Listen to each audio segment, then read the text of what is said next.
Dankjewel. Nou, dat is één ding wat we hebben.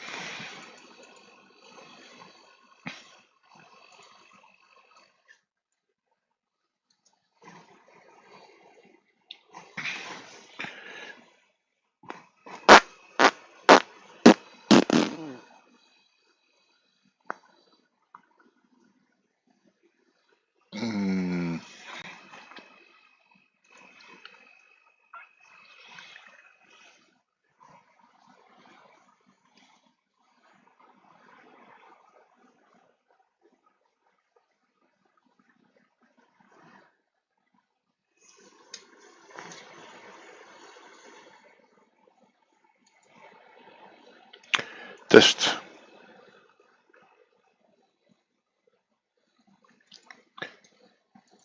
Test. Ben ik te horen?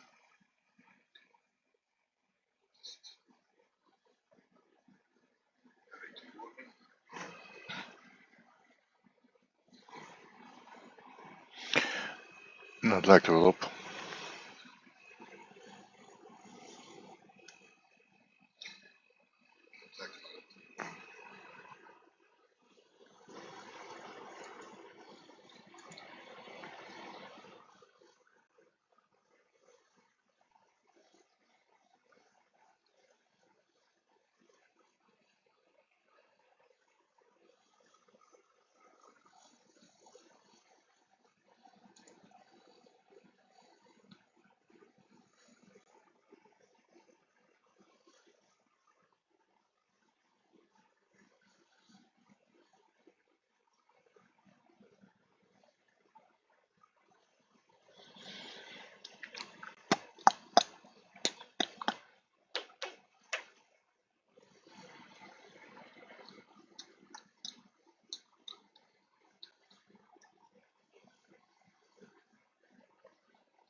Momentum. CoinCodex has made a very bold prediction. They're saying that INJ has a chance of rallying 126% in the next 29 days. And this is all happening in the context of Injective's exponentially growing ecosystem. The growth there is explosive. And so it stands to reason that there are definitely going to be early opportunities there in that ecosystem that could 10x, that could 50x, maybe 100x or more. And the good news is that there's 4 of them that we've identified in particular. And so today we're going to explore 4 super early crypto gems in the Injective ecosystem.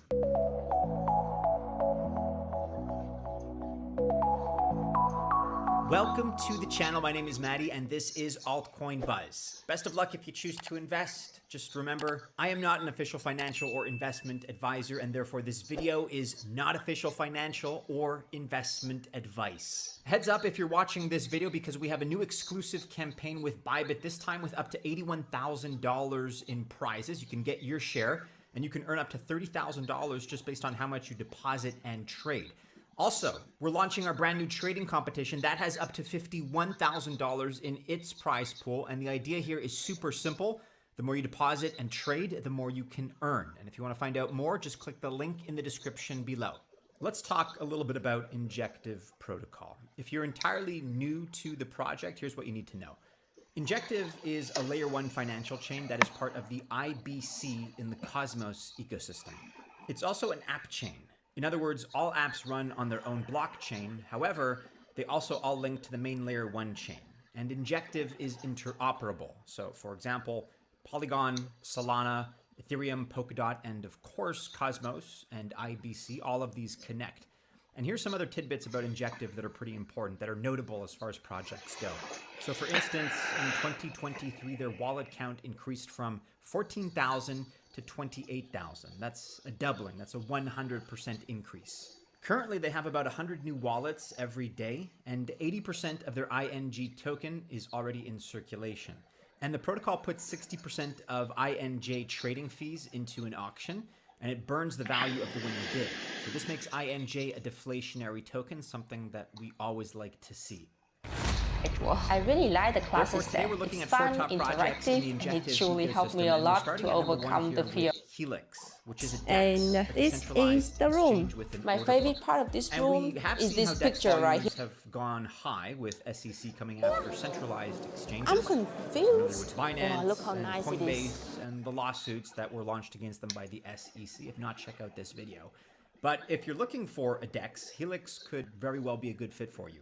It offers a decentralized spot and perpetuals exchange. And there's also an easy swap UI, that's user interface, where you can convert USDT or USDC into a variety of crypto assets. Or of course the other way around, whatever you prefer. The DEX actually launched on Injective back in September 2022. One of the best features of Helix is their zero gas fees policy, but there are also many other reasons why you may want to trade, for example, your Atom on Helix. So for example, you can get 10 times leverage for long or short positions. That's with the perpetuals. You get rebates on the perpetual markets, a decentralized order book. It is very, very, very fast. There's no front running. You have low fees. It's cross chain. Then you have market, limit, stop loss, and take profit orders. And it bases trading fees on how much INJ you stake and how much you traded during the last 20.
heb er zo'n price alert te staan.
What is popping? Yeah.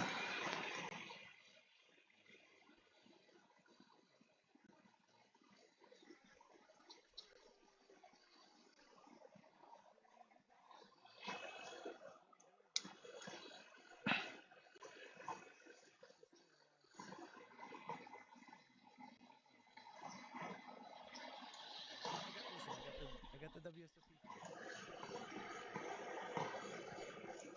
So feeling good. Just had a 48-hour sleep. Thank God I had a nurse practitioner at home that was loading me up with some meds, and we're good. Over the counter meds. Basically a modern day healer. Yeah, exactly. That's what I go to when I have my problems. We're here. We're ready to go. We're firing the 600 deep stack championship today. Let's go. Ready to go. Anybody put me on obligation last night? I played it twice. No. I forgot that WSOP has the IP address thing, and I tried to max it, and I tried to do that with a minute left, and it said, sorry, someone from your house is at like 2 of these IP addresses. That's just sheerly brazen arrogance to begin with. A minute left. So many things can go wrong. I don't understand. So in the past years, they've had turn this off during the series. I don't think it's true. Yes, it is. 100%. They turned it off during the series that you could be in the same place and register. I would like to not say 100% anymore. Can we just take out absolutes from this podcast? Can we please 100%?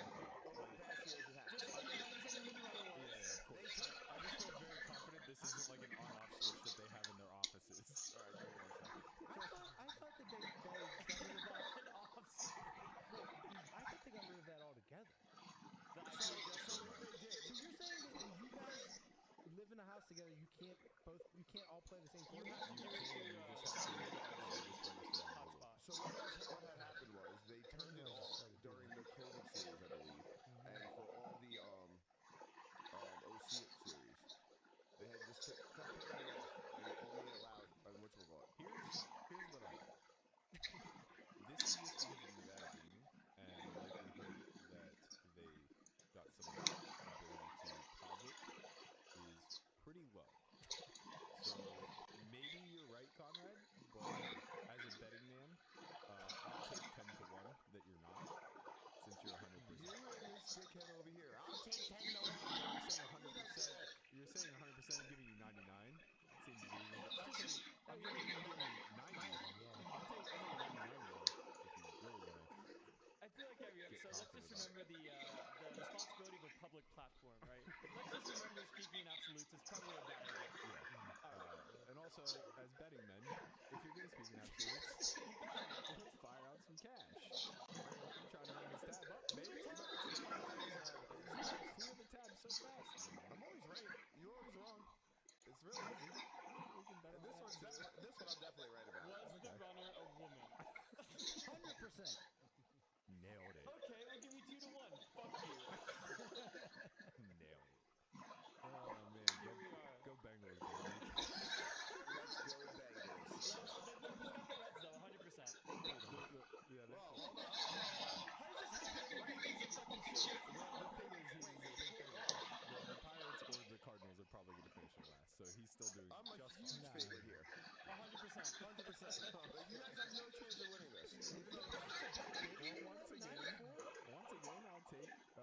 take 10-1. Wait, did you guys see that catch last night? This is actually. I mean, this is one of the best catches I in mean, if PNC there isn't history. anything signifying the return of the tortoise, it's a Right. Pirates highlight. Of course, Whenever there's yes. fucking I 8 mean, games under this is 500. so ridiculous. So we actually have the Juan asset. Soto. We actually have the asset. Yeah, Juan Soto thinks he's gonna. Wait, watch the replay. It's actually you can really see. He overran it, which makes it a tougher catch. He really contorts himself. But yeah, watch the replays. I like his new I kind of like how the That's the opposition city. Yeah, that's the city cadet uniform. Really. he robbed You the can't jump you that high, robbed- Landon. I don't need Not to too jump many that people high. can. I don't need to jump that high. Yeah, he's 5'10", and I'm 6'5". He is not 5'10". That ball isn't that high. How tall is he? I don't know. Let me watch this. 6 foot? Well, No, that that ball's over 6 catch foot. it. That ball's over 6 foot. Okay, but what I can just put my hand up and catch it. Is that Yep. well over 6 Look, foot? man, On that side, I'm not sure if it is or not. It's not helping my case that I can't dunk the I mean, basketball. I'm getting to watch the replay, I guess. Yeah. But, like, he's standing in front of the wall and it's taller than him. I assume he's at least 6 foot tall. What's his name? Josh Palacios. Let's look up how tall he is. With certainty. Let me guess. It's going to be 6 foot 155. Yeah. Josh Palacios from Brooklyn, New York. I was going to say, there's not that many He's 6'1". baseball players that are under 6 foot. Agreed. Shut up. That are from the inner city of New York. No, Like, probably not. Queens, Staten Island. Like, there's just can't be that many. Yeah. But they grow up playing stickball. You think they'd be very good? Yeah, but there's nowhere for them to go. Stickball's tough, man. Hitting a bottle cap with a broomstick. That shit will get your hand out down. Bottle cap. The thing about living down it is in the Dominican. Actually, that is true. Is Jose Altuve? I don't know if he's from Dominican. No, he's from Puerto Rico. Yeah. Isn't he? I don't want to say like Venezuela. 100%. I want to say Venezuela. You're gonna bet on I'm it? pretty sure. But like how he would like practice, like he used to like you would stick and then you'd fire bottle caps at him and like and how hard that is to hit. Aim small, miss It's small. also a lot easier to hit when you don't know what pitch is coming. I was getting that with Jingles. Is like he knew he was coming at the He was RTA. He literally had real-time assistance. Yeah, they all did. They Yeah. basically know they contacted the whole team. Yeah. I saw a movie from the Ocean Gate Titanic submersible, and they said they were hearing banging sounds, and someone said, and the meme just said, it's probably just conditioning masters. Damn. Boo this man. You're a bad guy. Terrible. Your bad tortoise is exactly 6 feet at PNC. See, Parker's right. So I don't have to jump. Tell him, man. I don't have to jump to get Well, I mean, yeah, you would still have to jump. He pulled that out of the fucking third row. You see that? He fucking went extendo arm. the long arms. And we don't have the tweet, the asset, but Nick Gonzalez, rookie star player, hits My cousin. there's your cousin, right? Yeah. His first home run in the majors, 442 feet off the batter's eye. That's far. Yeah, he got all of it. For those of you who don't know I don't know. anything about distance or feet, that's far. That's all you got for me? That's very far. Yeah. But Okay. Well, the dimensions of a ballpark are generally like between 305 and 315 down the lines and 400 dead center. So, 20% beyond. the real star of last night was Shohei Ohtani. This guy's unbelievable. He's so good. He's the starting pitcher. Just goes out, strikes out 10 people, and then hits 2 home runs on the Yeah, side. went 3 for 3 with 2 home runs, pitched 6 and a third, struck out 10. I don't think people appreciate what a unique. I mean, It's because he's on the Angels. It is true. To use your term, creature. He is a creature. He's on the Angels. The game where they won 25-1 or whatever, Shohei Ohtani went 0 for 7 with 4 strikeouts or 3 strikeouts, something like that, and Mike Trout was pulled by the second inning. One for 7, but yeah, Mike Trout was like pulled to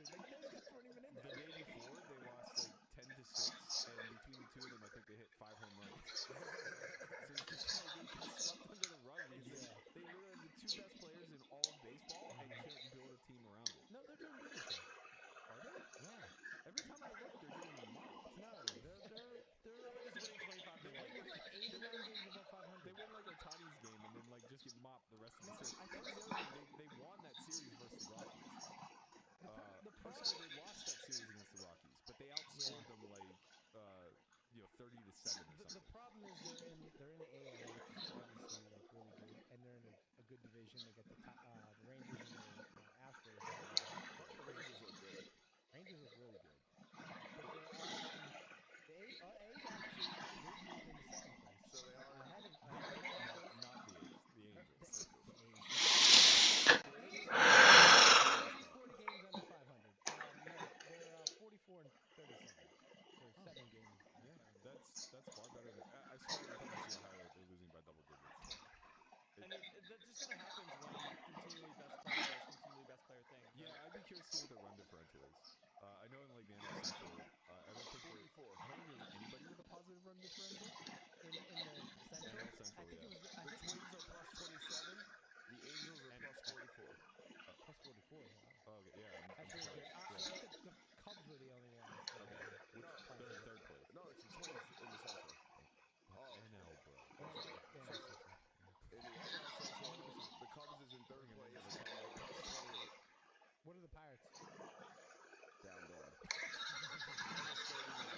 Down real bad. They were minus whenever they were in first place. Yeah. They were not in April. Week 1. The Reds No, week 1. April 30th. All right, so April 30th, they were such a good team. this is wild. So the NL West, their run differentials: Diamondbacks plus 40, Giants plus 48, Dodgers plus 52, Padres plus 26, Rockies minus 120. The Padres are plus 26 and they're like 8 games under 500. Division in baseball. But you don't even play people. When they put up 12 runs. They have fucking bats like no. They also just lost to the Pirates. Clear indicator that you're not going to come out of your division. Runs are kind of like ICM, you know. At some point, runs are ICM. No. That's the whole premise behind Moneyball is that you measure a person's talent by the wins that they can generate.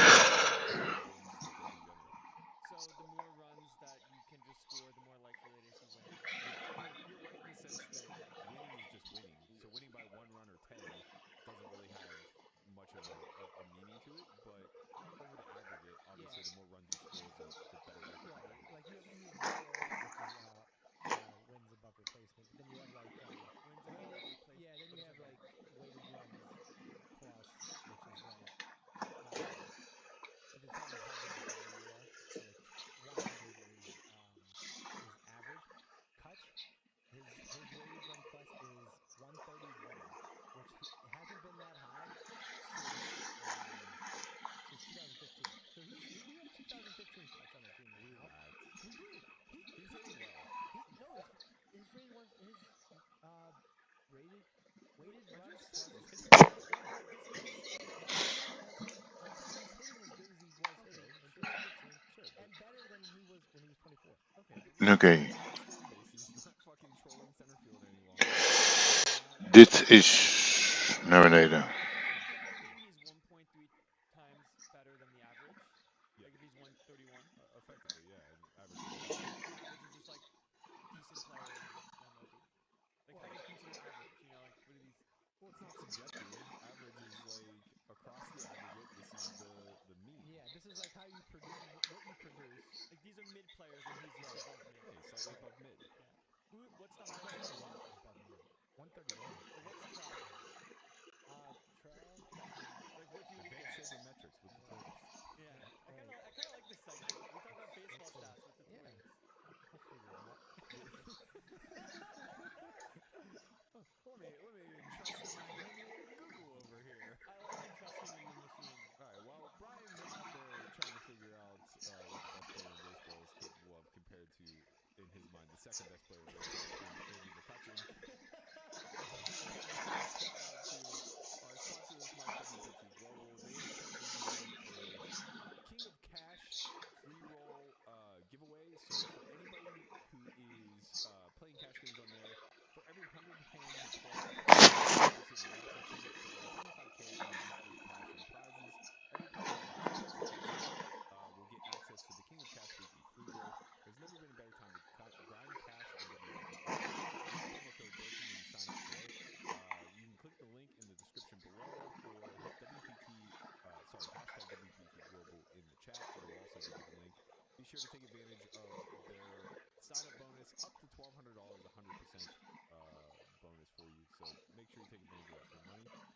also have a win satellite coming up. This Friday, there's a 1,600 You're in $20 in-game, 20 seats guaranteed. That's a 300K guaranteed for this satellite. It's a Not pop seats, so packages, right? packages, yes. So if you win, you get a $10,400 world championship Which is the seat. 10 million guarantee, the one drop. Yes. Okay. Am I mistaken? Is this a package for December? I want to say it's probably to the one that's I wanna say it's- upcoming. I think it's for the 10 No. million. You think it's for December? Wait, is the WPT a one part of the one drop? Yes. Okay, so maybe it might be. It's probably for this. I think it's for this Something summer. my read would Yeah. be for the summer, right? You probably don't want to have a satellite for 6 months in Right, that's advance. fair. I'll get clarity on it, Well, but I think it's for this summer. Yeah, we need to get it today because it does say the World Championship and this is the one drop, so they're Okay. two different names. Yeah. So the World Championship's probably the summer one, yes. That's what it was last year, right? It was Yep. WPT World Championship. Yep. December. Okay. So they're also giving away, well, along with the package comes a $3,500 in Win Casino chips and an $1,100 Prime seat. Which I assume those casino chips are Lammers or is it cash? It's probably just chips. Okay, yeah, I think so. Cash, too. whatever. Yeah. So basically, $3,500 in a cash bonus, the 10K package to what we think is going to be the World Championship in December, and then there was one other thing. Sorry. No, the $1,100 Prime seat. Right, the Prime Seat, which is also in December. Okay, so that should actually confirm. Yeah. This is all for December. So if you guys are planning on being out here this December for the WPT Championship at the Win, that satellite is a milestone satellite. It'll be running Friday, June 30th, 5 p.m. Start time. Win, what is it, 10x starting stack? You got it. Yep. That's it. 10X starter stack. You heard out of it. I fucking love it. I haven't played one of these yet, but they seem so great. Dude, I played one in PC, yeah, when I won the 10K seat, and it's just fun. Yeah. You're trying to win chips as opposed to Let's play a Chippy V and game it out. Kind of chip EV, right? At some point, chips lost is still not as worth chips gained. Like if you're It's blind close. away, right? You probably want to just open jam. Yeah. I had Yeah. 99K and I thought I was not going to get the seat. I had to get to 100. I was like, oh my god, I'm never going to get there.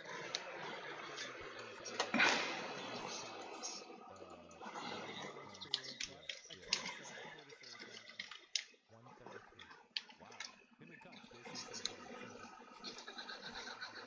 You heard it here first, ladies and gentlemen. Mike Trout, Andrew McCutcheon, same player. Put him in the hall. Let's fucking I go. think Kutch is so high because he just walks it incredibly well. Yeah. And then he's Like getting on base as a byproduct counts yeah, pretty his well. OPS is like 850, which is pretty good. His on base percentage is right under 400. Which means he'll throw every time. Yeah, 40% of the time he comes up, he gets on base. That's strong. Yeah. That is very strong. I will. Considering you're supposed to fail like at least 4 base walks. Yeah, I was gonna say you have to have a lot of walks for that. He's not hitting like 3 something. No, he's batting like 280, 275. So he's getting Which is like, good. what, Yeah. 1.2 walks per 10? Is he still leading off or is he hitting? He I know they've changed a lot. He moved from like first, second, and third. Get him on the podcast. Yeah, he was batting second a lot because Reynolds was hurt. Yeah. We'll work on getting Andrew McCutcheon on the podcast, everybody. He'll come on. Good lead off numbers though for sure. He'll take one. And I have to tell you, I wasn't even going to mention this because we can just talk about it after it wraps tomorrow, but one of my favorite characters who I've gotten to play with a few times over the years, Andreas Knip. I was going to go with Knip, but I feel His like last name is it's just Neep. yeah, I think it's Neep too.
Boom.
Kiekaboo.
Boo.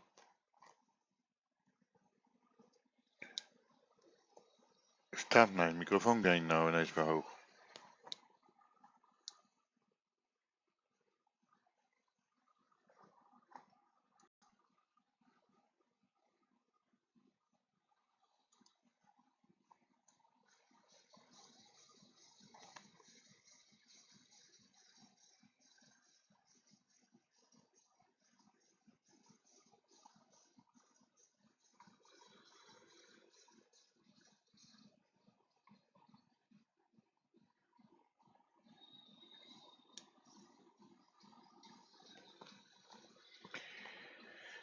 Huggy.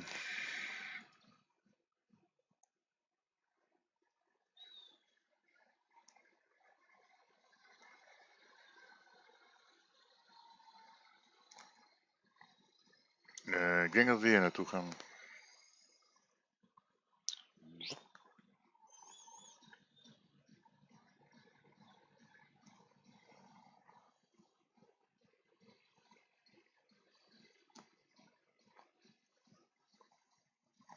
Kiekaboo, kiekaboo.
Hey, daarbij zijn we weer.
Hier is die gemute.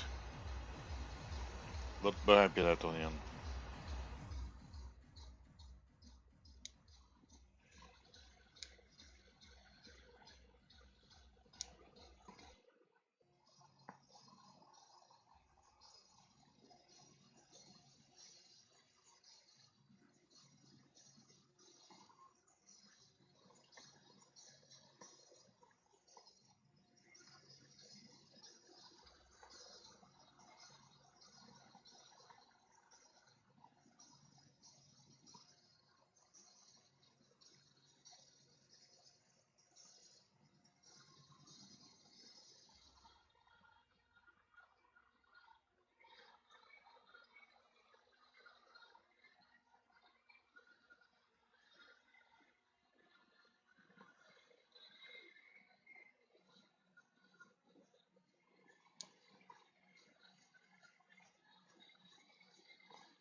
makes sense. Housing services is the next piece, and between that and goods, you have a little bit less than half of the total index. And you see now the new rents that are coming in are at lower increases or no increase, and so there's significant disinflation in the pipeline there, but it's going to take 12 months or 18 months to get there. The place where we haven't really seen much progress is in non-housing services, which is a little more than half of our core PCE inflation index, and that's hotel services, travel services, food service, financial services, healthcare, those things. It's generally very labor intensive. Some of it's quite cyclically sensitive, but some of it's not.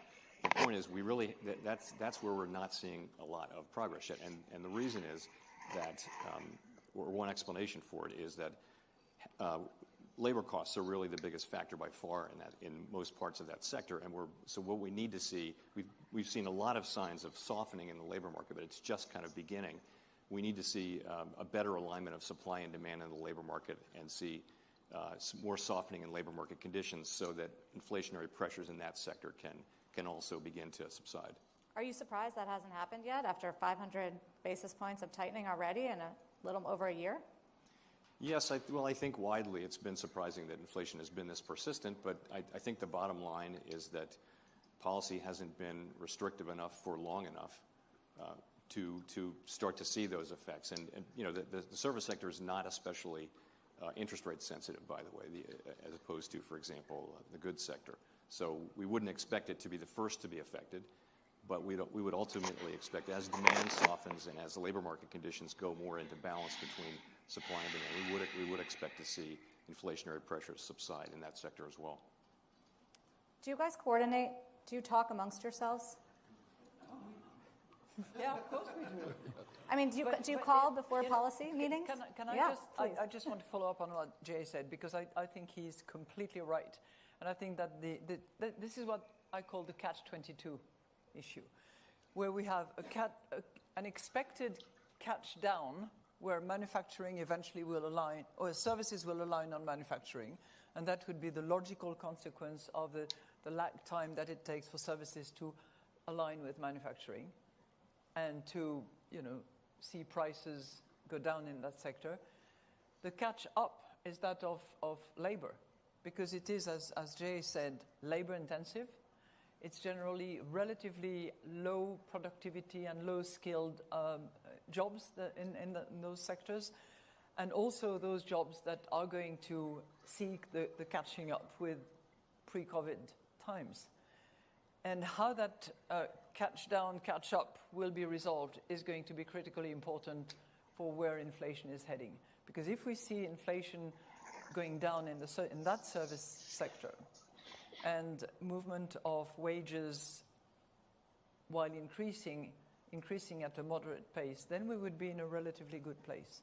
But that is totally question mark for the moment. Yeah, it sort of raises the question, Chair Powell, about whether we need to see a much higher unemployment rate in the U.S., and we're all dealing with a tight labor market, to finally really break inflation. So, that the way we think about that is that there seems to be a path still for labor market conditions to soften and for demand and supply to get back into balance without the kind of large job losses that have happened in many prior cycles. And the reason for that is the level of job openings that still exist in the labor market. So it's still set 1.7 job openings for every person who counts as unemployed. That has been coming down. Actually, the number of job openings has come down now by almost 2 million. And what you're seeing wage pressures. They're still high, but they're definitely coming down. You're seeing surveys of workers and businesses suggest that the labor market is not as tight as it was a year or two ago. So you're seeing a job creation is beginning to come down. There are a number of indicia that would suggest that we're getting the softening that we need. We're getting it slower than we'd expected, but nonetheless it's happening. So it's still a possibility there. But it's so uncertain right now that in my view the least unlikely case is that we do find our way to better balance without a really severe downturn. I think there's a significant probability that there will be a downturn as well, though, but it's not to me the most likely case. That's the hard landing scenario. or just this. I wasn't even thinking of hard landing. I was thinking of even a recession. To me, it's not the most likely case, but it's certainly possible. And of course, many forecasters do predict that. Is Europe in recession, President Lagarde? I mean, we've seen 2 negative quarters of GDP. I don't know how you define it. But I think the first quarter of 23 was actually completely flat, wasn't negative. So technically, I think you could argue that we did not see a recession, but it's stagnant, to say the least. And the expectations for Q2, particularly in the industrial sector, if I look at PMI numbers, are not particularly are not giving us great hope that there will be a strong recovery. We see a second half of 23 up from the first half, certainly, but moderate. We have a 0.9 forecast for the whole year. do you agree with Chair Powell? Do you think you can get away with this tightening cycle without dragging Europe into recession? Our baseline does not include a recession, but it's part of the risk out there. Are you willing to tolerate a recession? Well, the interesting thing for us is that if you go back to last November, when we did a forecast, we were predicting quite a long but quite shallow recession. And the economy, as I said earlier, has turned out to be much more resilient so far. Now, I think you can sort of point to a number of things that underlie that. One of the things I would point to is the fact that we've had a very sharp fall in energy prices in Europe. And that obviously has helped with the whole question of the terms of trade shock that we've been having. It's done quite a bit to reverse that terms of trade shock, and that feeds through into national income. So I'm not surprised that we've had this reversal in one sense. What was surprising, but actually very helpful, was that, of course, we did have this big fall in energy prices and a much better winter, frankly, than we thought we would have. So, we're going through this year now in a more resilient position than I expected. So we're not currently forecasting it, but obviously we have to watch it very carefully. How's the Japanese economy faring? I mean, it's very exciting if you look at the Japanese stock market at a 30-decade high. What's happening fundamentally? It's doing fairly well. I mean, apart from the contribution from some inventory investment, domestic economy is expanding at a pace slightly above potential, I think, driven by pent-up demand. We relaxed pandemic-related restrictions in May, and this is stimulating consumption and investment. There's also green GX, DX-related business fixed investment taking place. So investment is fairly strong at the moment. We think the economy is going to expand at slightly above potential for some time. But there's, of course, a lot of uncertainties going forward, including what may happen in Europe and the United States.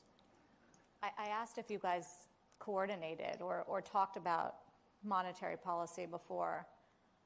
I mean, does that happen? Should it be more coordinated? Because you're all doing different things right now. Well, if I start, obviously what we don't do is say, what should we do, what should you do? Because we're all setting monetary policy for our areas, and that's the law in all of our areas, actually, so we don't do that. But we do talk a lot, and I think it's important. It's important at all times, but it's particularly important in recent times at the moment because we're facing such big global shocks. We've got common shocks.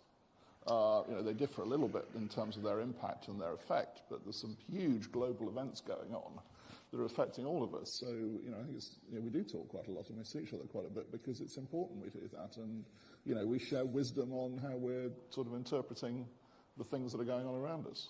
Yeah.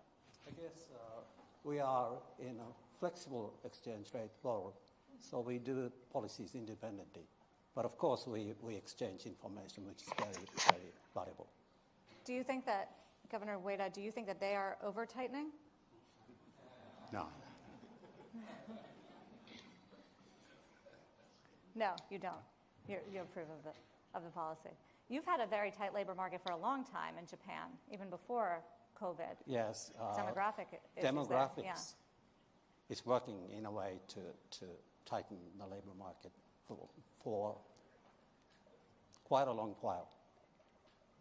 And it's going to continue this way for a while. The economic conversation, it gets into an interesting question, Chair Powell, where now we're wondering, easier to fight inflation last year when the economy was doing better. But now that we're seeing signs of softness and weakness in manufacturing, and you mentioned the labor market starting to cool off, about overdoing it and the risk of overdoing it. Do you wonder about that, or you're still just focused on inflation? Let me say the U.S. economy has actually been quite resilient, and the data that we're still seeing, including since the last meeting, still is consistent with with an economy that's resilient and growing albeit at a modest pace. As I mentioned earlier, though, yes, there was no question. The first question was how fast should we go, and we went pretty fast, and we got to a level that we believe is restrictive. We're in restrictive territory. If you take the federal funds rate and you subtract some forward-looking measure of expected inflation, you'll get a significantly positive real rate, meaning we're probably in restrictive territory. So, and I think we have steadily slowed the pace of our moves, and it's appropriate to do so for one reason, because the more information we get, the better decisions we'll make. The risks of doing too much versus doing too little become more in balance.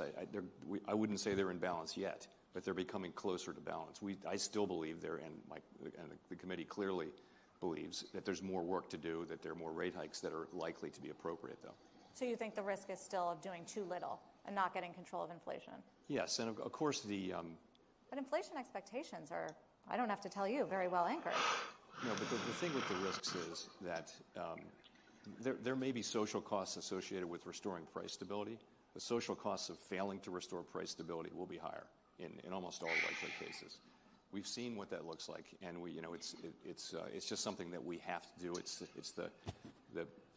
one of the principal things that society counts on us to accomplish, and I think we all feel committed to accomplishing it.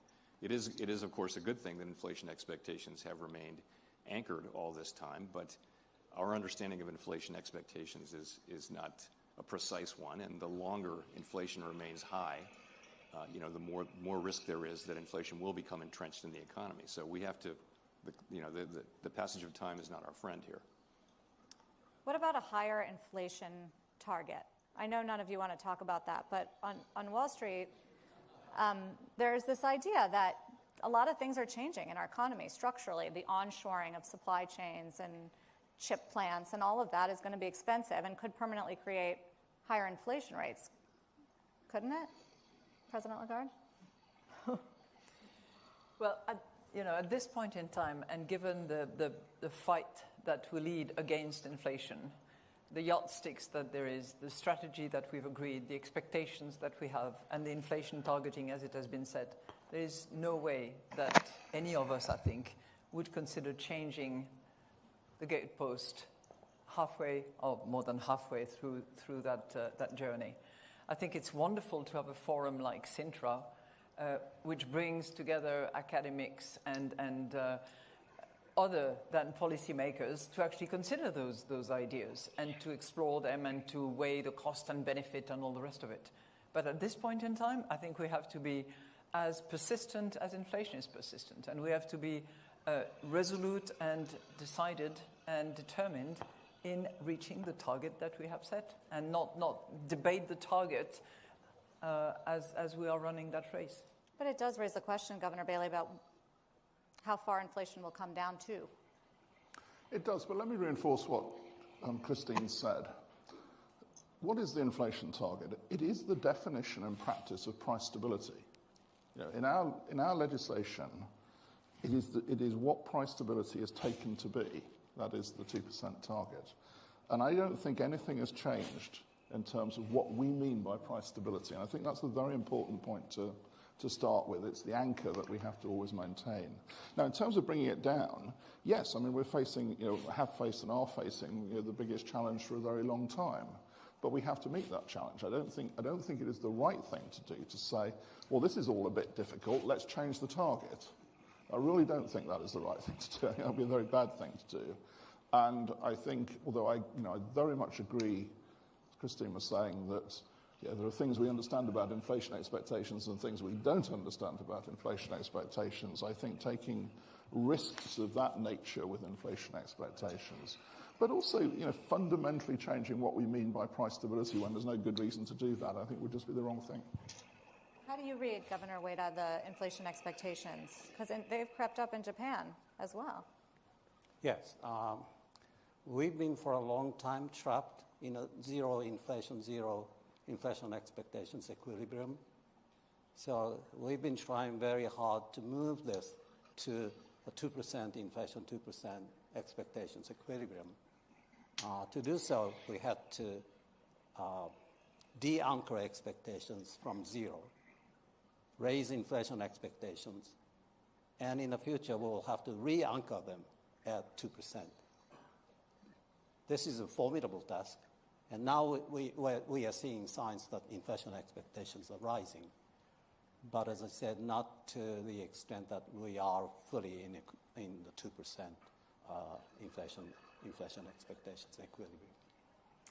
It also raises the question, you mentioned the labor market and some of the post-COVID changes about just how COVID has distorted the data and has made travel, for instance, so strong for so long.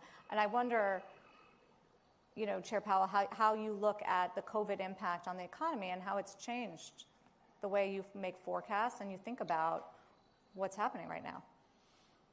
Well, I think there are changes, and we don't know how persistent they will be. Certainly work from home, and you can see the effect on commercial real estate, particularly office real estate and the surrounding retail that it's suffering in many major cities. We don't know how long that will last. It feels like some part of that will be persistent and will last. You mentioned the data as well. I guess response rates to a lot of the data that we collect and that other organizations collect, the response rates have gone down, and you're seeing a lot of volatility in some of these data series, more so, I would say, more so than we've seen historically. So the data are even a little bit foggier than they usually are. But we'll be, in terms of what the effects of COVID, it's going to have long-term effects on the economy. There may be loss of productivity. There's certainly been, for a generation of kids, some loss of education and training. I think it's hard to say how persistent all this will be. What is your level of concern of commercial real estate, since you mentioned it, in the U.S.? It's something that we, of course, are watching carefully. The way it lays out is the large banks don't have large concentrations of commercial real estate, so that's a good place to start. A surprisingly large part of exposure to commercial real estate is in the banks that are under $100 billion. But there, the worry is more banks that have a high concentration, and they're relatively few. So it's something that we're carefully monitoring. Bank supervision has a playbook for this. So supervisors are talking to banks about their concentration in real estate and what can they do and how do they manage themselves out of this. It's something that we're well aware of. It's not a surprise, and we're focusing on it. Is it one of the reasons you were cautious in the last meeting? Commercial real estate? I wouldn't say so. No, I just, generally speaking, it was at the last meeting. It was about, what's in the pipeline, how far we've come, what's in the pipeline. I will also say that the bank stress that part of the decision in my thinking anyway was the bank stress that we experienced earlier this year. There's a fair amount of research showing that when something like that happens, bank credit availability and credit can move down a little bit with a bit of a lag. So we're watching carefully to see whether that does appear. Of course, tightening in financial conditions is what we're doing intentionally. So we have seen bank credit conditions tighten. The question is, and that's what we're trying to achieve. The question is there another channel of that or a greater amount of that coming from what happened in March? We don't really see any evidence of that, but I think that's certainly in the back of my mind to see whether we do see that. Yeah, it gets into the question about lags. How long are lags, Governor Bailey? And do you expect to see more? It's a very interesting question in terms of the transmission of our monetary policy decisions. So if I can just illustrate it with the UK case, and obviously it's not the only part of the transmission mechanism, let me be clear, but it's an important part, and illustrate it with the UK mortgage market. So we've seen a big structural change in the UK mortgage market since the last tightening cycle of monetary policy, which, of course, accepting passage of time, was about 20 years ago, actually. And that change has been a change from a variable rate mortgage market to a fixed rate mortgage market. Now, I must say, obviously with Jay here, it's not a US-style fixed-rate mortgage market. It's a much shorter term. So the average term is often around 5 years. But we know, and we think around about 85% of the stock of UK mortgages are now sort of in that part of the market. So we know that the transmission of monetary policy is going to be slower as a result, because obviously it depends upon the sort of the timing and the sequence of those fixed terms coming to an end often. So we have to judge that. I mean, it's another factor and another sort of element of uncertainty that we have to judge when we're taking our decisions, which is how much of the tightening that we've already done has come through and how much is yet to come through. And we know that referring back quite a way into the past isn't going to help us in that respect. So we have to sort of formulate those views. Openings. Job openings are coming down. The quits level has returned to its pre-pandemic level. Wages have, if you look at employment compensation index or average hourly. Slakalek. To all of you, thank you very, very much. Now, what I would like to do before I announce the winner of the trophy and the 10,000 euro check that goes with it, sorry, we'll transmit digitally probably. I think we should give all of them a big round of applause and recognize them.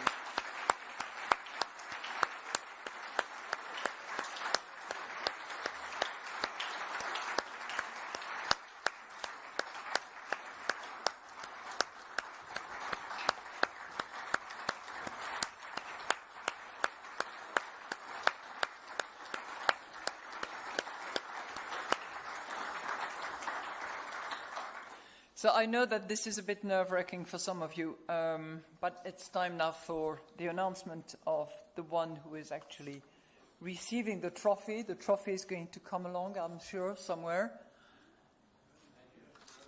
Oh, the trophy is here. Excellent, very good. So the winner of this competition is Lucas Nord. Lucas, congratulations.